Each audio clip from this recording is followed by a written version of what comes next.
76 years की होने के बावजूद उनकी खूबसूरती आज भी बरकरार है। अपने एलिगेंट लुक्स और talk show rendezvous with Simi Garewal की वजह से सिमी की अलग पहचान है हिंदी सिनेमा में। उनको देखकर लगता है कि जैसे वक्त ठहर सा गया हो। 17 अक्टूबर 1947 ब्रिगेडियर JS अग्रवाल के घर जन्मी सिमी को लेकर उनके माँ बाप इंग्लैंड चले गए। इंग्लैंड में पली बड़ी सिमी की रुचि हिंदी सिनेमा जगत में फिल्म आवारा देखने के बाद पैदा हुई। उसे ग्लैमर वर्ल्ड ने इतना ज्यादा आकर्षित किया कि वो फिल्म स्टूडियो जाती शूटिंग देखने के लिए। सिमी अब 15 साल की हो चुकी थी और उसे धीरे धीरे ये समझ आने लगा था कि इंग्लैंड में रहते हुए वो फिल्मों में काम करने का अपना सपना कभी भी पूरा नहीं कर पाएगी। अपनी माँ और अपनी बहन अमृता को लेकर सिमी इंडिया आ गई हिंदी सिनेमा में काम की तलाश में, लेकिन बॉलीवुड में रोल मिलना उनके लिए मुश्किल हो गया था। पश्चिमी सभ्यता में पली बड़ी सिमी को देसी रंग ढंग में ढलने में मुश्किल आने लगी थी। तब उन्हें यह एहसास हुआ कि खुद को बदल कर ही वो बॉलीवुड का हिस्सा बन पाएंगी। पहला रोल उन्हें मिला film Tarzan goes to India में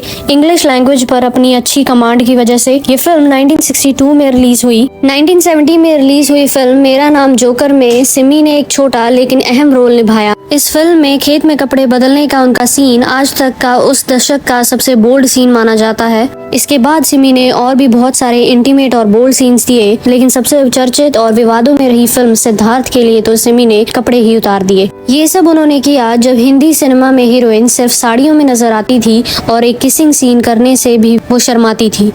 पहले तो सेंसर बोर्ड ने फिल्म को रिलीज करने से मना कर दिया, लेकिन उसके बाद बहुत सारे कट्स के साथ फिल्म रिलीज हुई। फिल्मी मैगजीन्स के लिए सिमी एक चर्चा का विषय बन गई। उनके न्यूड सीन्स को एक मैगजीन ने छाप दिया, जिसकी वजह से सिमी ने उस मैगजीन पर बहुत साल बाद केस भी किया। मैगजीन पर केस करने के बारे में सिमी कहती हैं कि शायद उनकी ये सबसे बड़ी गलती थी, क्योंकि इसके बाद मैगजीन को और नाम मिला और उनके न्यूड सीन्स और भी ज्यादा वायरल हुए। 1980 में सिमी ने एक और खिताब अपने नाम किया, फर्स्ट फीमेल बॉलीवुड विलन का। फिल्म कर्ज जो कि 1980 में आई, उसमें उन्होंने विलन का रोल किया, जिसकी वजह से वो सबकी नजरों में आ गई। लेकिन इस फिल्म के बाद उन्होंने बड़े पर्दे से दूरी बनाकर कुछ नया करने की सोचा, जिसके चलते उन्होंने बहुत सारी डॉक्यूमेंट्रीज बनाई। इसकी वजह से उन्होंने राजीव गांधी की इंटरव्यूज भी ली और उन्होंने कुछ टॉक शोज भी होस्ट किए। पहला शो था इट्स अ वुमेन्स वर्ल्ड और उसके बाद उनका सबसे चर्चित show rendezvous with Simi Grewal, जो कि स्टार प्लस पर आता था। प्रोफेशनल लाइफ में तो सिमी अच्छा काम कर रही थी, लेकिन पर्सनल लाइफ उनकी इतनी अच्छी नहीं चली।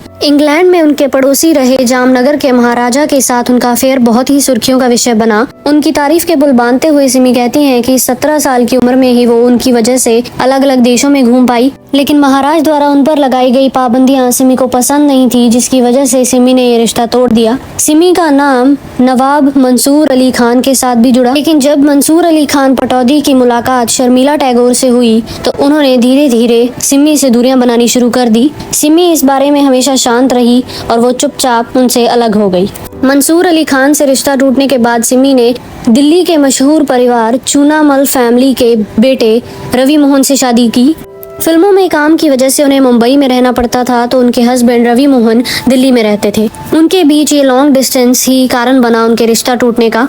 एक इंटरव्यू में लेडी इन वाइट बताती हैं कि उन्हें ये बिल्कुल भी पसंद नहीं और ये बिल्कुल भी बर्दाश्त नहीं था कि शादी की वजह से उन्हें अपना काम और करियर छोड़ना पड़े। शादी के 3 साल बाद दोनों अलग हो गए, लेकिन दोनों का तलाक शादी के 10 साल बाद हुआ।